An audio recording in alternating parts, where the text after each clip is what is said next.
আসসালামু আলাইকুম। Channel I সংবাদের এখনকার আয়োজনে সবাইকে স্বাগত জানাচ্ছি সৈয়দা তারানা তাবাসসুম। বিস্তারিত সংবাদের শুরুতেই জানিয়ে দিচ্ছি ফ্রেশ সংবাদ শিরোনাম। ব্যাংক ঋণের সুদের হার কমানোর আশ্বাস প্রধানমন্ত্রীর, সময় মতো দেনা পরিশোধে উদ্যোক্তাদের আন্তরিক হওয়ার আহ্বান। চতুর্থ ধাপের নির্বাচনে 107 উপজেলায় ভোট গ্রহণ শেষে গণনা চলছে, নির্বাচনের সুষ্ঠু ভোট হয়েছে দাবি ইসির।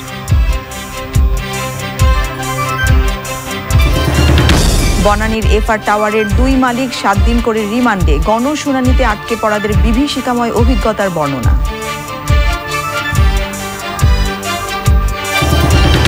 গুলশান ডিএনসিসি মার্কেটের আগুনে শত কোটি টাকার ক্ষতির অভিযোগ, দ্রুত পুনর্বাসন দাবি ব্যবসায়ীদের।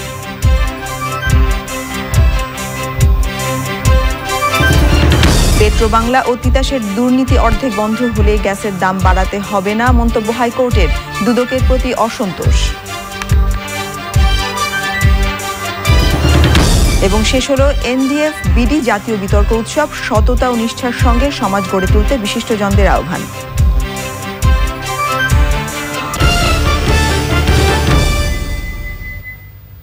এছাড়া নিটোলটাটা বিশেষ সংবাদে থাকছে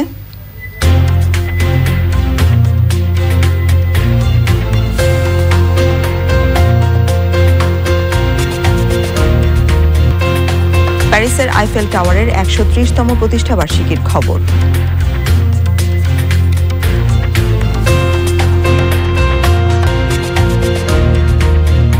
সংবাদ শিরোনামগুলো জানাচ্ছিলাম। এখনকার এই সংবাদ আয়োজন একই সঙ্গে চ্যানেল আই অনলাইনে লাইভ টিভি এবং চ্যানেল আই অনলাইনের ভেরিফাইড ফেসবুক পেজেও সরাসরি প্রচার হচ্ছে। এবারে পুরো সংবাদ। ব্যাংক ঋণের সুদের হার কেন কমছে না তা খতিয়ে দেখার আশ্বাস দিয়েছেন প্রধানমন্ত্রী শেখ হাসিনা। সকালে রাজধানীর বঙ্গবন্ধু আন্তর্জাতিক সম্মেলন কেন্দ্রে প্রথম শিল্পমেলার উদ্বোধনী অনুষ্ঠানে তিনি বলেন, শিল্পে ব্যাংক ঋণের জটিলতাই বড় বাধা।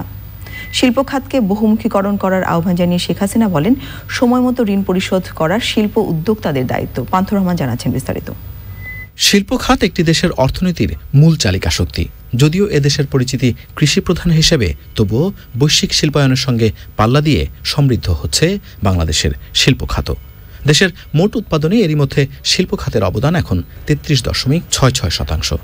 দেশীয় শিল্প উদ্যোক্তাদের উৎপাদিত পণ্য ও সেবা, স্থানীয় ও আন্তর্জাতিক বাজার সম্প্রসারণ আর টেকসই শিল্প খাতের বিকাশে শিল্প উদ্যোক্তা সহ দেশি বিদেশি বিনিয়োগকারীদের আকৃষ্ট করতে প্রথমবারের মতো জাতীয় শিল্প মেলার আয়োজন।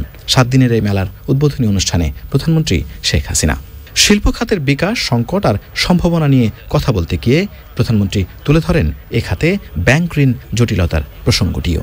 আমাদের যেমন সরকারি প্রতিষ্ঠানগুলির অর্থ আগে 70% সরকারি ব্যাংকে রাখতে হতো, 30% বেসরকারি ব্যাংকে রাখতে পারত। ব্যাংকের মালিকরা বলেন যে এটা যদি 50-50 করে দেওয়া হয় তা আমরা সিঙ্গেল ডিজিটে নামিয়ে আনবো। আমরা সেটাও কিন্তু করে দেওয়ার জন্য প্রস্তুত হলাম এবং দিলাম। কিছু ব্যাংক ঠিকই সুদের হার 9% নামালেও কিন্তু সকলে কিন্তু তা করলো না করে বাড়তে বাড়তে প্রায় 14-15-16-তে নিয়ে গেল। এবং কেন করলো না, তাদের এই সুযোগটা দেওয়া সত্ত্বেও। এখন আমার এখানে প্রশ্নটা হচ্ছে, এই ব্যাংকের মালিক যারা, তাদেরও তো শিল্প কলকারখানা আছে, তারাও তো ব্যবসা বাণিজ্য করে। তাহলে এখন আমাকে তো সেই জায়গাটা আগে হাত দিতে হবে। ব্যাংকের থেকে ঋণ নিয়ে ঋণ শোধ না দেওয়ার আর একটা প্রবণতা, এই প্রবণতাটাও দূর করতে হবে। কৃষিকে আধুনিক করে গড়ে তোলার পাশাপাশি কৃষি প্রক্রিয়াজাত শিল্প গড়ে তোলার তাগিদও দেন। আমরা যে 100টা অর্থনৈতিক অঞ্চল করছি, ইতিমধ্যে অনেক বিদেশি বিনিয়োগ আসছে তারা, আমরা অনেক সুযোগ সুবিধা সেখানে দিচ্ছি। কাজে সেই ক্ষেত্রে আমাদের কর্মসংস্থান আরও বাড়বে, এতে কোনো সন্দেহ নাই। কাজে সেদিকে লক্ষ্য রেখেই আমরা কাজ করে যাচ্ছি। এবং আমি আগেই বললাম যে আমাদের বহুমুখী রপ্তানি, আর সেই সাথে সাথে বাজার খুঁজে বের করতে হবে। শিল্পায়নটা ছাড়া একটা দেশ উঠে দাঁড়াতে পারে না, আবার শুধু শিল্প দিয়েও তো পেট ভরবে না, সেটাও মাথায় রাখতে হবে। সেই জন্য কৃষিভিত্তিক বাংলাদেশে শিল্পায়ন হবে এবং আমাদের কৃষিও যেমন থাকবে, শিল্পায়নও হবে এবং কর্মসংস্থান হবে, উৎপাদন বাড়বে। মেলায় সারা দেশ থেকে বৃহৎ, মাঝারি, ক্ষুদ্র ও কুটির শিল্প পণ্যের পাশাপাশি হাইটেক পণ্যের 300 উদ্যোক্তা অংশ নিচ্ছেন। পরে এসব স্টল পরিদর্শন করেন প্রধানমন্ত্রী। পান্থুর রহমান, চ্যানেল আই, ঢাকা। উপজেলা পরিষদ নির্বাচনের চতুর্থ ধাপের ভোট গ্রহণ শেষে গণনা চলছে। এবারের নির্বাচনের 22 জেলার 107টি উপজেলায় ভোট গ্রহণ হয়েছে। এতে চেয়ারম্যান পদে প্রতিদ্বন্দ্বিতা করেছেন 351 জন, ভাইস চেয়ারম্যান পদে 533 জন ও মহিলা ভাইস চেয়ারম্যান পদে 406 জন প্রার্থী। এরই মধ্যে বিনা প্রতিদ্বন্দ্বিতায় নির্বাচিত হয়েছেন 15টি উপজেলা পরিষদের প্রার্থীরা। কক্সবাজার ও ময়মনসিংহ সহ 6টি জেলার সদর উপজেলায় ইলেকট্রনিক ভোটিং মেশিন বা ইভিএম এর মাধ্যমে ভোট গ্রহণ হয়েছে। এবারের মোট ভোটার 2,45,401,704 জন।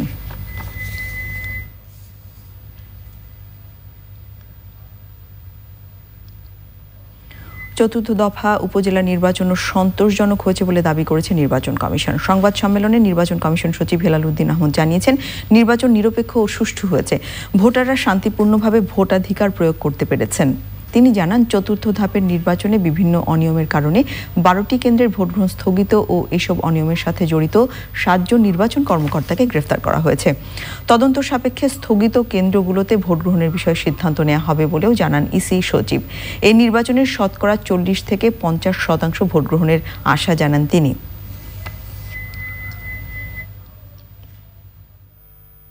22টি জেলার 160টি উপজেলা 8,292টি কেন্দ্রে ভোট গ্রহণ করা হয়।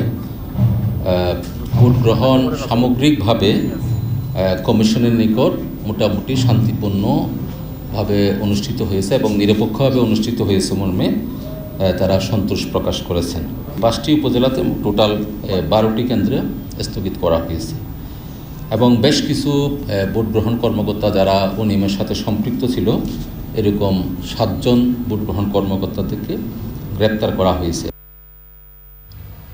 বনানীর এফআর টাওয়ারের আগুনের ঘটনায় অভিযুক্ত প্রকৌশলী SMHR ফারুক এবং AKM তাজবিরুল ইসলামকে 7 দিনের রিমান্ডে নিয়েছে পুলিশ। দুপুরে তাদের দুজনকে ঢাকার সিএমএম আদালতে হাজির করা হয়।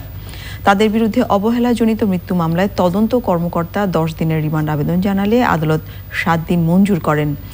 আগে 2 অভিযুক্ত প্রকৌশলী ফারুক এবং তাজবিরুল ইসলামের বয়স, শারীরিক অবস্থা বিবেচনায় রিমান্ড বাতিল চেয়ে জামিনের আবেদন জানান তাদের আইনজীবীরা।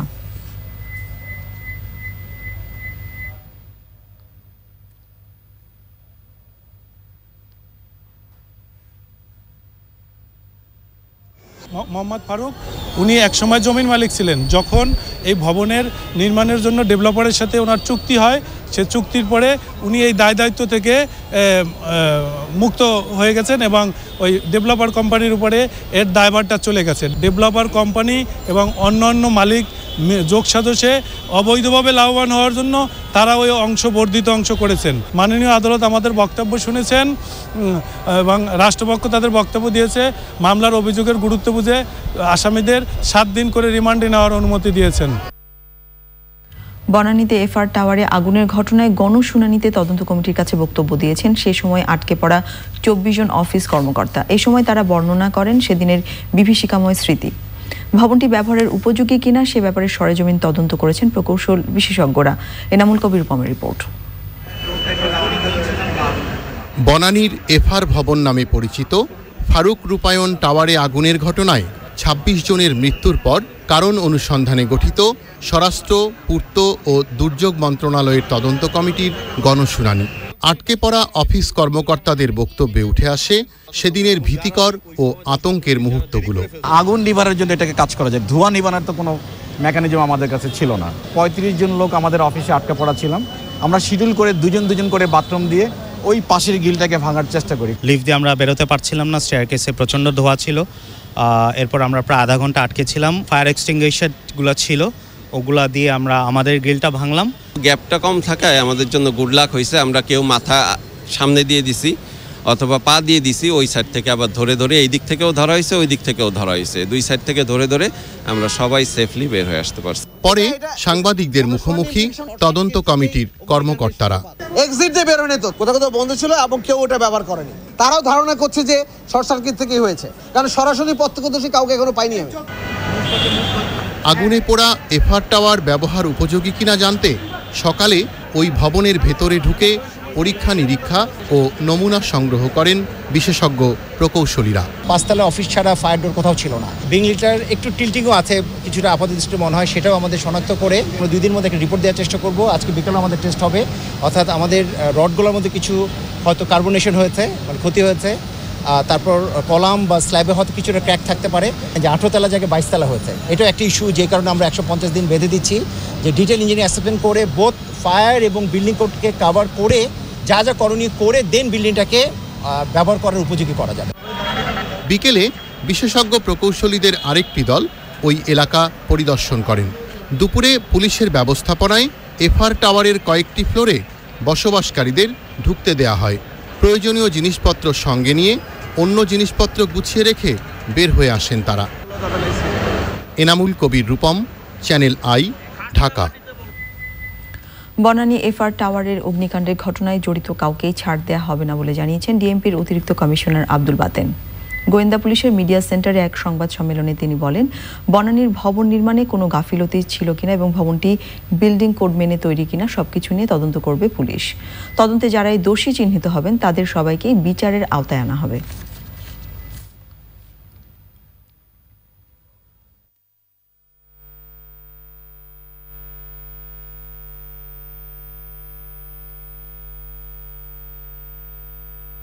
এই বিল্ডিংটি প্রথমে 18 তলা পর্যন্ত অনুমোদন ছিল, পরবর্তীতে এটাকে 23 তলা করা হয়েছে। তো এটার অনুমোদন আছে কিনা, রাজ্যকে এই অনুমোদন দিয়েছে কিনা, সেই বিষয়টা এখন পর্যন্ত অস্পষ্ট। তো আমরা তদন্ত করে দেখব যে এখানে রাজুকের কি ভূমিকা ছিল, জমির মালিকের কি ভূমিকা ছিল এবং ডেভেলপারের কি ভূমিকা ছিল। এই টোটাল অপরাধগুলো আমরা এই দণ্ডবিধির যে আইনে মামলা হয়েছে প্রত্যেকটি ধারায় তাদের যে গাফিলতি এবং তাদের যে অপরাধ সেটা চিহ্নিত করব এবং প্রত্যেকের বিরুদ্ধে আমরা তদন্ত শেষে আদালতে বিচারের জন্য অভিযোগপত্র দাখিল করব। রাজধানীর ঝুঁকিপূর্ণ বহুতল ভবন চিহ্নিত করতে আগামীকাল সোমবার থেকে পরিদর্শনে নামছে রাজুকের 24টি দল।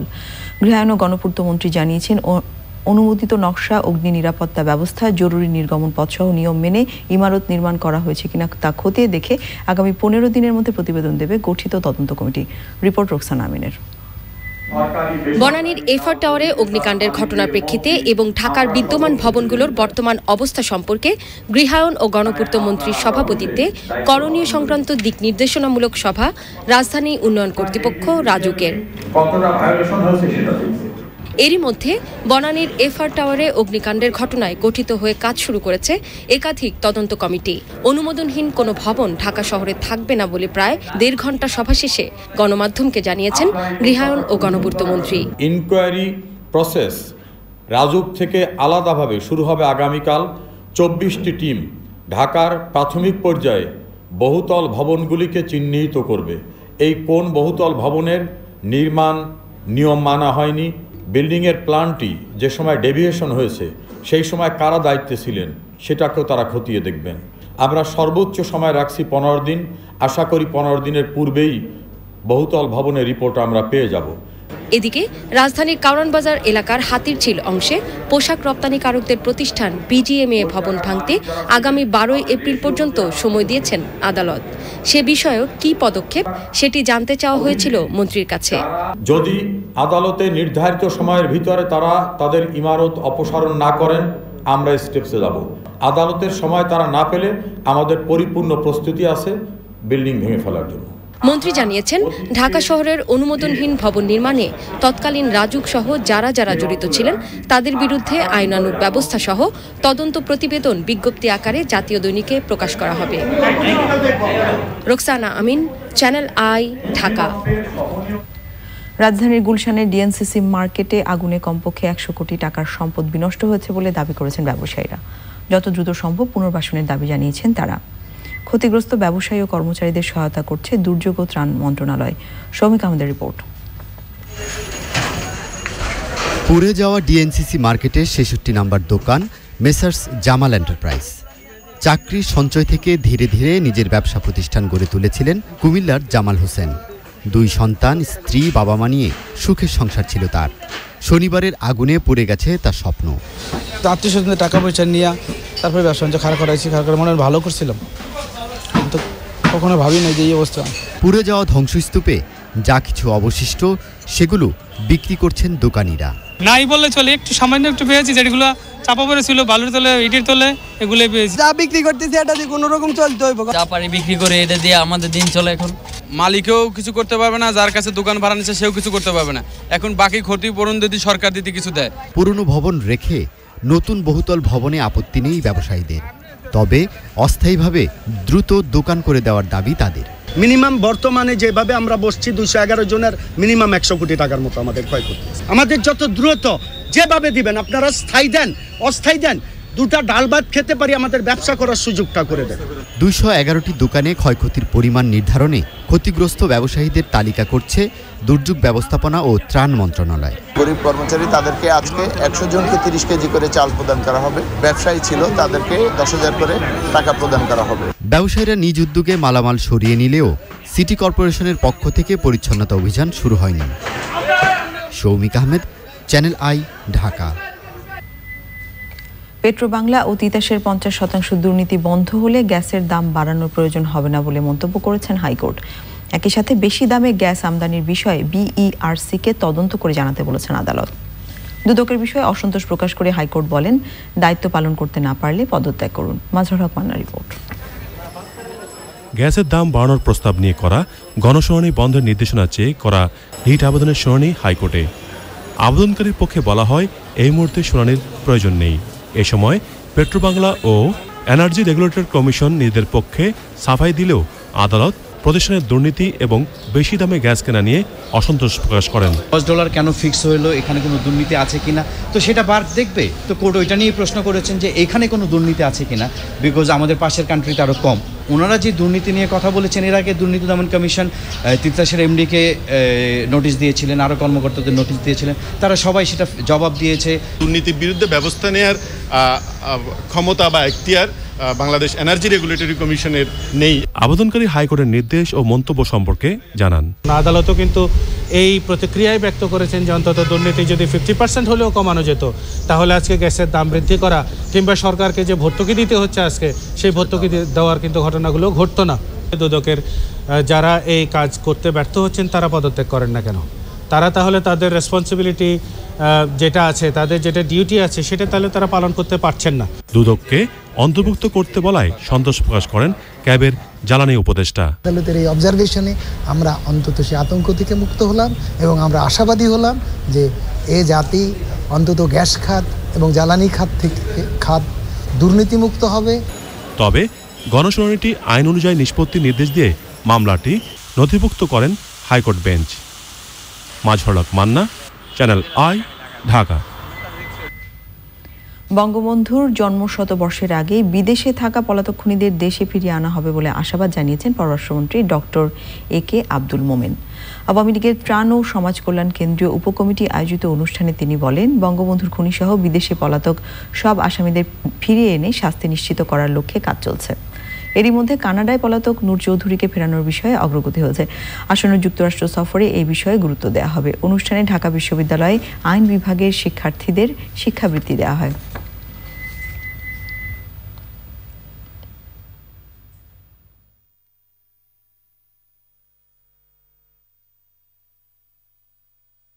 কাজ করছি এবং আমরা আশা করি শতবর্ষ পূরণ হওয়ার আগেই আমরা অবশ্যই আশা করছি কানাডা হয়ে যাচ্ছে hub of all the criminals. আপনারা জোরালোভাবে আপনাদের বন্ধু বান্ধবের মাধ্যমে যে Canada must not be hub of all the criminals, মার্ডারদের দেশ হয়ে যাচ্ছে।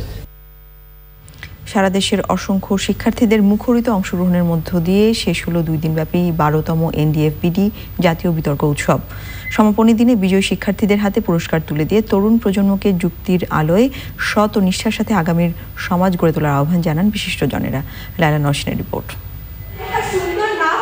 যুগের আহ্বানে যুক্তির উচ্ছ্বাসে মেতে উঠুক নবতারুণ্য, এ স্লোগানে 12তম NDFBD জাতীয় বিতর্ক উৎসবের সমাপনী দিনের এক বিশেষ পর্বে এক ঝাঁক কিশোর কিশোরী ও তরুণদের নানা প্রশ্নের উত্তর দেন কৃষি উন্নয়ন ও গণমাধ্যম ব্যক্তিত্ব শাইখ সিরাজ। যেমন বিশ্ববিদ্যালয়ের অধ্যায় শেষ করেছি, জ্ঞানভিত্তিক সমাজ বিনির্মাণের জন্য যুক্তিতর্কের মধ্য দিয়েই মেধাবী তারুণ্য সুন্দর বাংলাদেশ গড়বে বলে প্রত্যাশা আমন্ত্রিত অতিথিদের।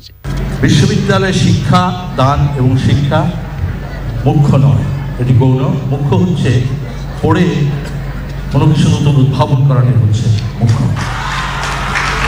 ডিবেট বা যুক্তিতর্ক দিয়ে একটি বিষয়কে ক্রমে আস্তে আস্তে আস্তে আস্তে প্রতিষ্ঠিত করা এবং দৃশ্যত ওটার একটা জানালা খুলে দেওয়া হচ্ছে, আমার কাছে যেটা মনে হয়। এবং আমিও ওই জানালার দিকে ধাবিত হতে থাকি, যেই জানালাটাই আমাকে আলো দেয়, আমার সমাজ গঠনে আমাকে সুন্দর করে, আমাকে একটা পথ নির্দেশনা দেয়। সেই কাজটি এই যুক্তিতর্ক দিয়ে হয়। আমরা জানি আমাদের সমাজে এখন জোর গলায় কথা বলা এবং গায়ের জোরে কাজ করার প্রবণতা চলছে। তার বিরুদ্ধে যুক্তি দিয়ে কথা বলার যে শক্তি তরুণদের মধ্যে ছড়িয়ে দেওয়ার কাজটি এনডিএফবিডি করছে, এটি অবশ্যই আমাদেরকে আশার আলো দেখায়। সারা দেশ থেকে অংশ নেয়া হাজারো বিতর্কিকদের এই মিলন মেলা দেশের বিতর্ক আন্দোলনে নতুন মাত্রা যোগ করবে বলে মত আয়োজকদের। মত প্রকাশের স্বাধীনতাটাই হলো বিতর্কের সবচেয়ে বড় শক্তি। আমরা মনে করি ক্ষয়িষ্ণু সমাজের প্রথাগত সময়ের বিরুদ্ধে বেছে নিতে হবে বিতর্কের শুদ্ধতা আর যৌক্তিকতার মেলবন্ধন। শেষে উৎসবে অংশ নেওয়া স্কুল, কলেজ ও বিশ্ববিদ্যালয় পর্যায়ের বিজয়ীদের হাতে পুরস্কার তুলে দেন অতিথিরা। লাইলা নওশিন, চ্যানেল আই, ঢাকা। এবারে সামিট আন্তর্জাতিক সংবাদ।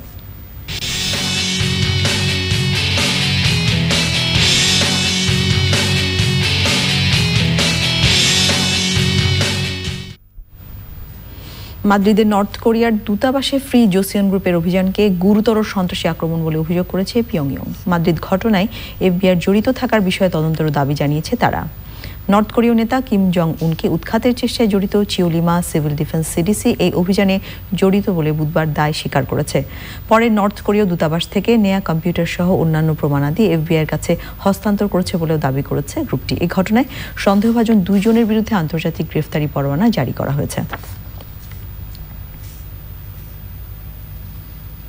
এবারে নিটোলটাটা বিশেষ সংবাদ।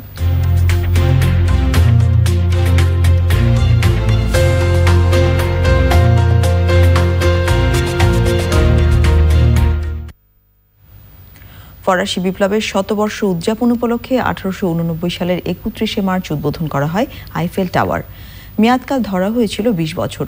1909 সালে এটি ভেঙে ফেলার কথা ছিল। বিশ্বের অন্যতম আকর্ষণীয় এই স্থাপনাটির আজ 130তম বার্ষিকী। প্যারিস থেকে এম এ হাশেমের রিপোর্ট। 2 বছর 2 মাস 5 দিনে 300 জন নির্মাণকারীর প্রচেষ্টায় 1024 ফিট উচ্চতর আইফেল টাওয়ার 1889 সালে তৈরি শ্রেষ্ঠ এক স্থাপত্য। নির্মাণের সময় প্যারিসের অধিবাসীদের অনেকে আইফেল টাওয়ার তৈরির বিরোধিতা করে। স্থানীয়দের আশঙ্কা ছিল 10,000 টন ওজনের লোহার তৈরি টাওয়ার বাসাবাড়ির উপর ভেঙে পড়বে। প্রথম বিশ্বযুদ্ধে টাওয়ারের চূড়া থেকে ফরাসি সৈন্যদের কাছে বেতার বার্তা প্রেরণের গুরুত্বপূর্ণ কাজটি করা হয়। So we kind of always wanted to come to Paris and just like see it. So it's exciting to be here for the first time. বিদেশ যাব, এইটার একটা ঠিক সিম্বল হচ্ছে আইফেল টাওয়ার। সেই জন্য এখানে আসা এবং সত্যি আজকে মনে হয় যেন সত্যিকারের ঠিক স্বপ্ন সার্থক। আইফেল টাওয়ারের চূড়ায় উঠলে প্যারিস শহরের সৌন্দর্য ভালোভাবে উপভোগ করা যায়। বাংলাদেশের রাজধানী ঢাকা সহ এখান থেকে বিশ্বের বিভিন্ন দেশের শহরগুলোর দূরত্ব লেখা রয়েছে। আইফেল টাওয়ারের প্রথম এবং দ্বিতীয় ফ্লোরে রয়েছে বিভিন্ন ধরনের রেস্টুরেন্ট, উপহার সামগ্রীর দোকান, টাওয়ারের স্থপতি গুস্তাভ আইফেলের হল রুম এবং স্টুডিও। আর তৃতীয় ফ্লোরে রয়েছে গুস্তাভ আইফেলের অফিস রুম এবং পানীয়ের ব্যবস্থা। আছে 1710টি সিঁড়ি এবং লিফট। 130 বছর পার করা আইফেল টাওয়ারে প্রতি বছর দর্শনার্থীর সংখ্যা 70 লাখের বেশি। M A Hashem, channel I, Paris, France. এবার ইসলামী ব্যাংক অর্থনীতি সংবাদ।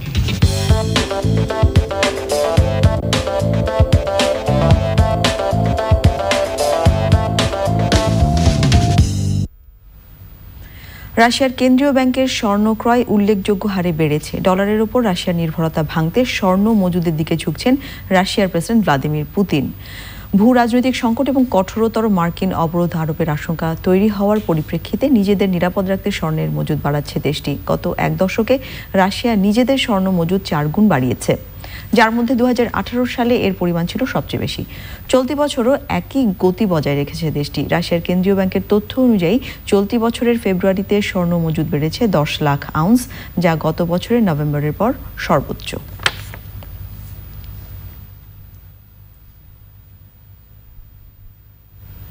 এবারে A1 সাউন্ডলেস ওয়াটার পাম্প কৃষি সংবাদ।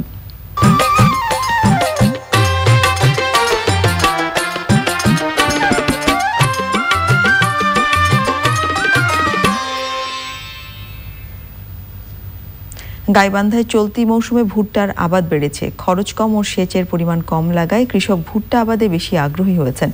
দানাদার জাতীয় ফসল ভুট্টা ঘরে তুলতে পারলে দ্বিগুণ লাভবান হতে পারবেন কৃষক।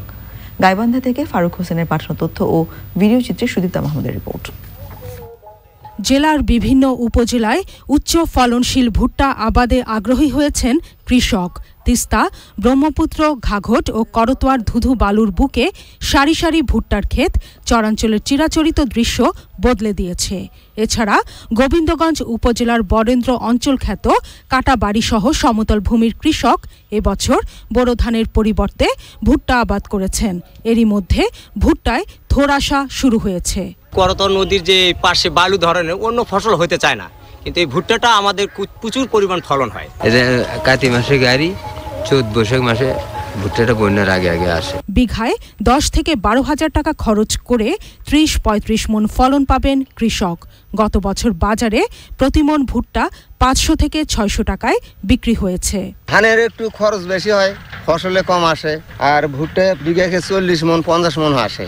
দেখা যায় যে ভুট্টা হাফ খরচা হয়, হাফ লাভ হয়, আর ধান দেখা যায় যে কিচ্ছু থাকে না। গাইবান্ধার 7 উপজেলায় এবার 13,445 হেক্টর জমিতে ভুট্টা চাষ হয়েছে। পানি সাশ্রয় এবং ফলন বেশি হওয়ার কারণে একদিকে কৃষকের উৎপাদন খরচ কম লাগছে, অন্যদিকে কৃষক উৎপাদনটা বেশি পাচ্ছে। এর কারণে সে ধানের তুলনায় অনেক বেশি লাভবান হচ্ছে। বোরো উৎপাদনে যেহেতু বেশি পরিমাণ পানির দরকার হয়, এই জন্য বোরো চাষটাকে কমিয়ে বোরোর জমিকে ভুট্টা বা সরিষা বা গম বা আলু এইসব ফসলের দিকে মোটিভেট করার চেষ্টা করছে। ভুট্টা বিক্রি করে শুধু নগদ অর্থ প্রাপ্তি নয়, ভুট্টা গাছ জ্বালানি হিসেবেও ব্যবহার করছেন কৃষক। Sudipta Mahmud, channel I. এখন দেখবেন প্রকৃতি সংবাদ।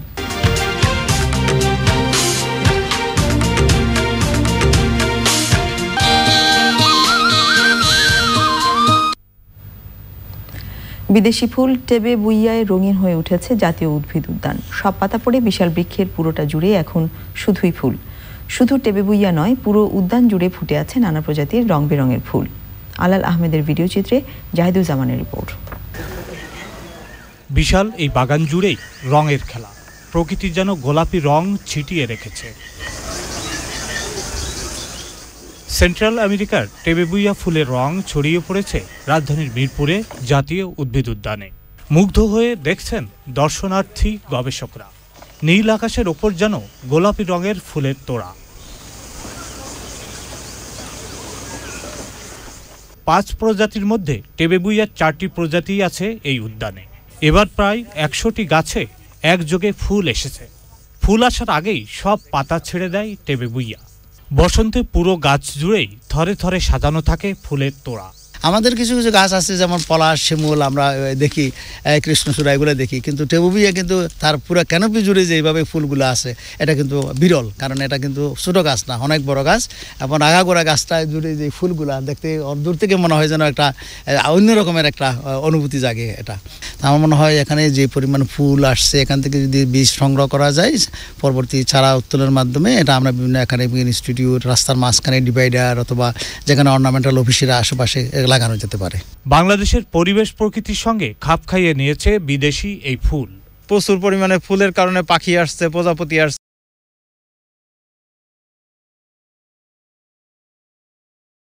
তৈরি হয়ে গেছে। এখানে বিশাল একটা মৌচাক হয়েছে। এই গাছগুলো আমাদের দেশের আবহাওয়ার সাথে সুন্দরভাবে ম্যাচিং করার কারণে আমাদের দেশের যে প্রাকৃতিক ইকোসিস্টেম সেটা এটাকে কেন্দ্র করেই গড়ে উঠেছে। যেমন একটা জিনিস আপনি লক্ষ্য করলে দেখবেন যে গাছগুলোর সাথে অর্কিডের বিভিন্ন রকম প্রজাতিও ন্যাচারালি এর সাথে বাসা বাঁধতে শুরু করেছে। এছাড়াও হরেক রকমের গোলাপ, মণিমালা সহ বাগান জুড়েই ফুটে থাকা রং বেরঙের ফুল যেন প্রকৃতিপ্রেমীদের হাতছানি দিয়ে ডাকছে। Zahiduzzaman, channel I, Dhaka. এবারে পপুলার লাইফ ইন্স্যুরেন্স বাণিজ্য সংবাদ।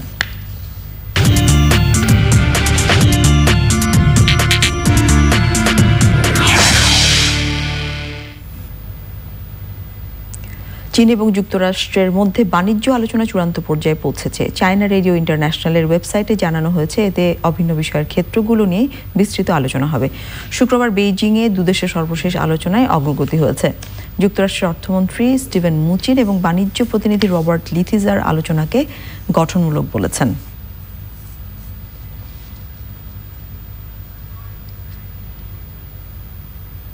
উদযাপনে 6 দফা থেকে 1 দফা বঙ্গবন্ধুর শেষ কথা, বাংলার স্বাধীনতা ও বর্তমান প্রেক্ষিত শীর্ষক আলোচনা সভা করেছে বঙ্গবন্ধু ও জাতীয় চার নেতা পরিষদ। প্রধান অতিথি ছিলেন আওয়ামী লীগের উপদেষ্টা মণ্ডলীর সদস্য মোজাফফর হোসেন পল্টু। সভাপতিত্ব করেন পরিষদের সভাপতি ফুলু সরকার।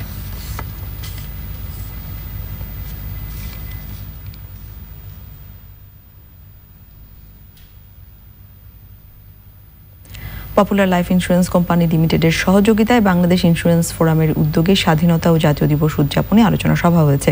প্রধান অতিথি ছিলেন বীমা উন্নয়ন ও নিয়ন্ত্রণ কর্তৃপক্ষের চেয়ারম্যান শফিকুর রহমান পাটোয়ারি। বিশেষ অতিথি বাংলাদেশ ইন্স্যুরেন্স অ্যাসোসিয়েশনের প্রেসিডেন্ট শেখ কবির হোসেন, বীমা উন্নয়ন ও নিয়ন্ত্রণ কর্তৃপক্ষের সদস্য গোকুল চাঁদ দাস এবং বোরহানউদ্দিন আহমেদ। সভাপতিত্ব করেন পপুলার লাইফ ইন্স্যুরেন্স কোম্পানি লিমিটেডের ব্যবস্থাপনা পরিচালক ও বাংলাদেশ ইন্স্যুরেন্স ফোরামের প্রেসিডেন্ট BM ইউসুফ আলী।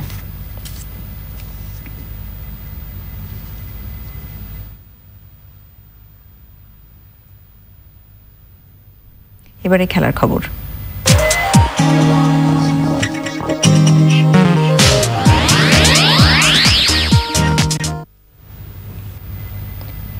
বিশ্বকাপে পেস বোলারদের দায়িত্বটাই বেশি, তাই ব্যাটিংয়েই বেশি মনোযোগ দিচ্ছেন বাংলাদেশ দলের অলরাউন্ডার মেহেদী হাসান মিরাজ। জানিয়েছেন, দলের প্রয়োজনে ব্যাটিং কিংবা বোলিং সবটার জন্যই তৈরি হতে চান তিনি। রিপোর্ট করছেন তামান্না তানজিনা। কদিন আগেই বিয়ে করেছেন বাংলাদেশ ক্রিকেট দলের তরুণ অলরাউন্ডার মেহেদী হাসান মিরাজ। নিউজিল্যান্ড ট্যুর, বিয়ে সব মিলিয়ে রোববারই প্রথম প্র্যাকটিসে আসেন তিনি। এই মুহূর্তে দেশের ক্রিকেটের মূল ব্যস্ততা Bangladesh premier division cricket league নিয়ে। আবাহনী জার্সিতে এই মৌসুমে এখন পর্যন্ত 1 ম্যাচ খেলতে পেরেছেন মিরাজ। তবে এই অলরাউন্ডারের দৃষ্টি এখন বিশ্বকাপে। জানিয়েছেন, ইংল্যান্ডের উইকেট নিয়ে কিছুটা ধারণা আছে তার। আয়ারল্যান্ড ট্যুর এবং ইংল্যান্ডে 10-12 দিনের কন্ডিশনিং ক্যাম্পও বিশ্বকাপ প্রস্তুতিতে কাজে আসবে। ওইসব দেশে কিন্তু স্পিনার ওইরকম হেল্প পাবে না। আমাদের উইকেট যদি নাও বের করতে পারি, হয়তো আমাদের রানটা সেভ দিতে হবে। হয়তো অনেক বড় ইনিংস খেলার আমি সুযোগ পাবো না, বা যদি খেলি ওরকম হবে না। কিন্তু আমার কাছ থেকে টিম যেটা আশা করে 25, 30, 40 এরকম একটা যদি রান স্কোর দিতে পারি একটা লাস্টের দিকে পার্টনারশিপ, এটা আমাদের টিমের জন্য অনেক হেল্পফুল হবে। সো এইটা নিয়েই কাজ করছি। নিউজিল্যান্ড থেকে ফিরেই বিয়ে করেছেন মিরাজ, তা নিয়েও কথা বললেন এই তরুণ ক্রিকেটার। ও ক্রিকেট আগে থেকে ওইরকম ভালো বুঝতো না, বাট এখন দেখতে দেখতে ক্রিকেটটা বুঝে। আর আমার কাছে মনে হয় যে ও আমাকে এখন ভালোই সাপোর্ট দিচ্ছে, কারণ আমার ফ্যামিলিও সাপোর্ট দিচ্ছে, সবাই আসলে খুব ভালো সাপোর্ট দিচ্ছে। এপ্রিলের মাঝামাঝিতে শুরু হবে বিশ্বকাপের জন্য বাংলাদেশ দলের অনুশীলন camp. Tamanna Tanjina, channel I, Dhaka.